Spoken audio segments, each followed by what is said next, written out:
কয়াকুছিৰ Asian mission institute of pharmaceutical science and নাৰ্ছিঙত আজিৰে পৰা আৰম্ভ হৈছে বাৰ্ষিক ক্ৰীড়া সমাৰোহ। আজি পুৱা 10 বজাত 66 SSB বেটেলিয়নৰ কমাণ্ডেণ্ট ডাক্তৰ বিপিন কুমাৰে ৰঙাফিটা কাটি এই ক্ৰীড়া সমাৰোহৰ শুভ উদ্বোধন কৰে। উদ্বোধনী অনুষ্ঠানৰ লগতে এক সজাগতামূলক শোভাযাত্ৰাৰো আয়োজন কৰা হয়। এই শোভাযাত্ৰাত মুখ্য অতিথি হিচাপে অংশগ্ৰহণ কৰে SSB battalion commandant doctor Bipin কুমাৰে।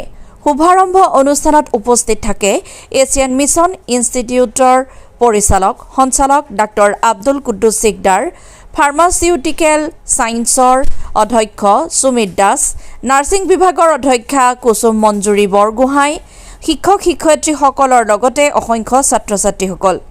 এই ক্ৰীড়া সমাৰোহে শিক্ষাৰ্থীসকলৰ মাজত ক্ৰীড়া চেতনা বৃদ্ধিৰ লগতে সুস্বাস্থ্য আৰু শাৰীৰিক সক্ষমতা বিকাশত গুৰুত্বপূৰ্ণ ভূমিকা পালন কৰিব। এই বাৰ্ষিক ক্ৰীড়া সমাৰোহ শিক্ষা ক্ষেত্ৰত এক গুৰুত্বপূৰ্ণ পদক্ষেপ হিচাপে পৰিগণিত হৈছে। কয়াকুছিৰ পৰা বলেন দাসৰ report, TV live news.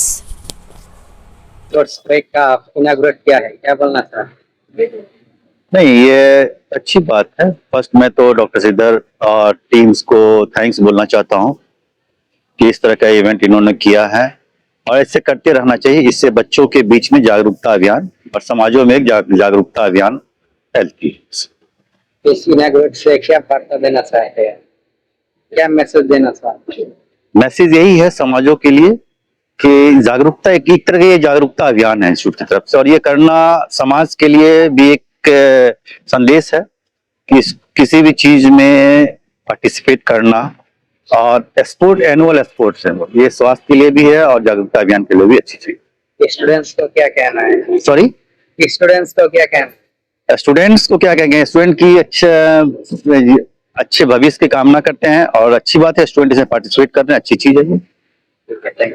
Asian mission institute of pharmaceutical science and नार्सिंगर এই এনুৱেল স্পৰ্টছ উইকৰ শুভাৰম্ভণি কৰাৰ কাৰণে আমি আমন্ত্ৰণ কৰিছোঁ 64 বেটেলিয়ন SSB কেম্পৰ কমাণ্ডেণ্ট ডক্টৰ বিপিন কুমাৰ ছাৰক। আৰু তেখেতে আহি আজি আনুষ্ঠানিকভাৱে ফিতা কাটি এইটো এটা ৰেলীও আমি সজাগতামূলক ৰেলীও আমি ইয়াতে ইনাগ্ৰেট কৰা হ'ল, ছাৰে ইনাগ্ৰেট কৰিলে। আৰু এটা কথা ক'ব বিচাৰিছোঁ যে আজিকালি শিক্ষাৰ লগতে স্পৰ্টছৰ ওপৰত ধ্যান দিয়াটো যথেষ্ট প্ৰয়োজন। শিক্ষাটো গতানুগতিক, মানুহে শিক্ষিত হ'বই লাগিব, পঢ়িবই লাগিব, কিন্তু তাৰ লগতে খেল ধেমালিৰ ক্ষেত্ৰত তেওঁলোকে সজাগ হোৱাৰ প্ৰয়োজন। আৰু ইয়াতে বহুত ল'ৰা ছোৱালীৰ প্ৰতিভা আছে, ইয়াৰ পৰা হয়তো কোনোবাই নেশ্যনেল লেভেল বা অলিম্পিকত তেওঁলোকে পাৰ্টিচিপেট কৰিব পৰা হয়তো কাৰোবাৰ প্ৰতিভা থাকিব পাৰে।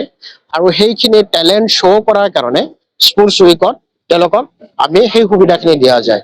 আৰু ইয়াৰ পৰা হয়তো কোনোবাই বাছনিকৃত হ'ব, নেশ্যনেল লেভেলৰ প্লেয়াৰ হ'ব, কোনোবাই ইণ্টাৰনেশ্যনেল লেভেলৰ প্লেয়াৰ হ'ব। গতিকে নিজৰ প্ৰতিভাখিনি উপস্থাপন কৰাৰ কাৰণে ভাল এটা প্লেটফৰ্ম, এটা অনুষ্ঠান, সুযোগ। আৰু এইখিনি ছাত্ৰ ছাত্ৰীসকলক মই সেইখিনি আহ্বান ৰাখিছোঁ তেওঁলোকে যাতে সুন্দৰভাৱে খেল প্ৰদৰ্শন কৰে। আৰু এটা বাৰ্তা ৰেলীৰ যোগেদি আমি দিব বিচাৰিছোঁ যে আজিকালি অকল হেৰিৰ মাজতে মানে পঢ়াৰ মাজতে কিতাপৰ মাজতে আমি সদায় সীমাবদ্ধ হৈ নাথাকি, কাৰণ এই যে স্পৰ্টছ খেল ধেমালি বা আমাৰ যিখিনি স্পৰ্টছ আছে এইখিনিৰ মাজতো ল'ৰা ছোৱালীখিনি তেওঁলোকে আকৰ্ষিত হ'ব লাগে। তাতো তেওঁলোকে, কাৰণ এইটো পঢ়া শুনাৰ এটা অংগ হিচাপে ধৰি লোৱা হয়। গতিকে তাৰ প্ৰতি যাতে ভৱিষ্যত প্ৰজন্মৰ যিসকল ছাত্ৰ ছাত্ৰী আছে তেওঁলোকে যাতে সজাগ হয়, আমাৰ গাৰ্জেনসকল যাতে সজাগ হয়, নিজৰ ল'ৰা ছোৱালীসকলক তেওঁলোকে যাতে স্পৰ্টছৰ দিশত আগবঢ়াই দিব পাৰে। আৰু ভৱিষ্যতে যাতে আমাৰ অঞ্চলৰ পৰা বা এই অনুষ্ঠানৰ পৰা বা বিভিন্ন অঞ্চলৰ পৰা ভাল এগৰাকী খেলুৱৈ আমি দেখিবলৈ যাতে পাওঁ। গতিকে স্পৰ্টছৰ লগত বহুত মানুহ তেওঁলোকে নিজে তাতে সেইটো উপাৰ্জনৰ এটা স্থল হৈ পৰিছে, পেচা হৈ পৰিছে। গতিকে সেই ক্ষেত্ৰত ছাত্ৰ ছাত্ৰীসকলে যাতে আগবাঢ়ি যায় তাৰ কাৰণে কামনা কৰিছোঁ।